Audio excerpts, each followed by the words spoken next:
नमस्कार. महिला प्रबोधिनी मंडळाच्या संस्कार कवच या मालिकेमध्ये मी अलका मोकाशी. बरं का मित्रमैत्रिणींनो, मी मागच्या वेळेपासून आपण शिवाजी महाराजांच्या कथा ऐकत आहोत. बरोबर आहे.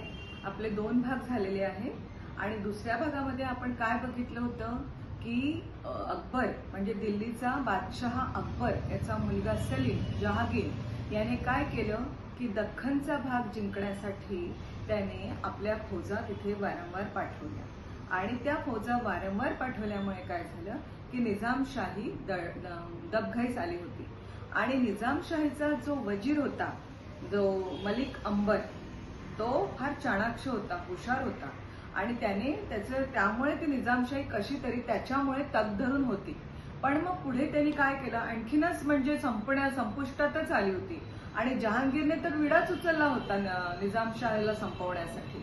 मग याला काय केलं, मलिक अंबरने काय केलं की विजापूरच्या आदिलशहाची मदत घेतली आणि विजापूरच्या आदिलशहाला त्याने मदत मागितली. आता पुढे काय झालं आपल्याला ते बघायचंय. तर विजापूरच्या आदिलशहाने त्याला मदत केली का? नाही केली. विजापूरच्या आदिलशहाने याला मदत करायची, निजामशहाला मदत करण्याऐवजी तो मुघल साम्राज्याला जाऊन मिळाला. मुघलांशी त्यांनी दोस्ती केली आणि जवळपास 80,000ची फौज ते घेऊन ते निजामशहावर चालून गेले. पण मग निजामशहाचा जो वजीर होता मलिक अंबर, तो पण हुशार होता ना, कर्तबगार होता. मग तो कसा काय गप्पा बसणार आहे? त्याने पण काय केलं, शहाजी राजांची आणि अनेक मराठ्यांची मदत घेतली, मोठी फौज बनवली आणि यांची मदत घेऊन हे पण लोक आदिलशहावर चालून गेले आणि अशा खूप घनघोर युद्ध झालं आणि त्यांना माहिती होतं मराठ्यांचं जास्त प्राण जाणार आहे याच्यामध्ये. पण तरीही शहाजी राजांनी पर्वा केली नाही. त्यांनी निजामशहाला पूर्णपणे मदत केली. घनघोर युद्ध झालं त्यांच्यामध्ये आणि शहाजी राजांनी त्या आदिलशाह आणि मुघल साम्राज्याच्या विरुद्ध त्यांनी विजय मिळवून दिला निजामशहाला. त्यांची खूप तारीफ व्हायला लागली. शहाजीराजांनी आणि मराठ्यांनी अगदी त्यांनी आपला पराक्रम दाखवून दिला. खूप सुंदर पराक्रम, असा कमाल करून टाकली त्यांनी आपल्या पराक्रमाची आणि डोळ्यात भरण्यासारखा शहाजीराजांचा तो पराक्रम होता आणि सगळ्यांना म्हणजे अशी धास्ती बसली होती की बापरे, हा किती शूरवीर माणूस आहे. म्हणजे त्यांना धाक पडला सगळ्या लोकांना आणि निजामशहाला आणि मलिक अंबरला खरंच आनंद झाला आणि त्यांना कळलंही होतं की हा जो आपल्याला विजय मिळालेला आहे, हा विजय केवळ आणि केवळ शहाजी राजांमुळे मिळालेला आहे. आणि शहाजी राजा त्या पण मलिक अंबरला थोडीशी भीती वाटली.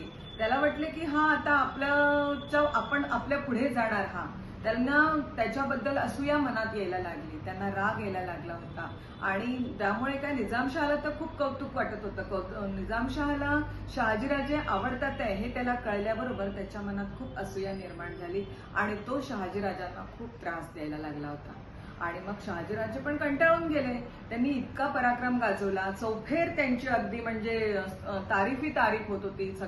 सगळीकडे त्यांचा म्हणजे एक धाक बसला होता की हा एकदम शूरवीर आहे म्हणून चर्चा चौफेर व्हायला लागली होती त्यांच्या पराक्रमाची. सगळ्यांना कळून चुकलं होतं की हा खूप दरारा झाला होता. दरारा 4ही पातशाहीमध्ये विलक्षण त्यांचा वाढलेला होता. त्यामुळे मलिक अंबर घाबरला. मग मलिक अंबरने त्यांना खूप त्रास दिला आणि मग त्या त्रासाला कंटाळून शहाजीराजांनी काय केलं, आदिलशहाला जाऊन ते मिळाले आणि मग आदिलशहाला जाऊन मिळाल्यामुळे आदिलशहा खूप खुश झाला. एवढा पराक्रमी माणूस जर आपल्या राज्यात येतोय, आपल्या बाजूनी येतोय म्हटल्यावर आदिलशहा खुश का होणार नाही. आदिलशहाला खूप आनंद झाला. शहाजीराजांना त्यांनी वेलकम केलं, या आमच्यामध्ये, आणि त्यांनी त्या शहाजीराजांना घेतलं आणि मोठ्या हुद्द्यावर म्हणजे सर लष्कर या नावाच्या हुद्द्यावर त्यांना बसवलं.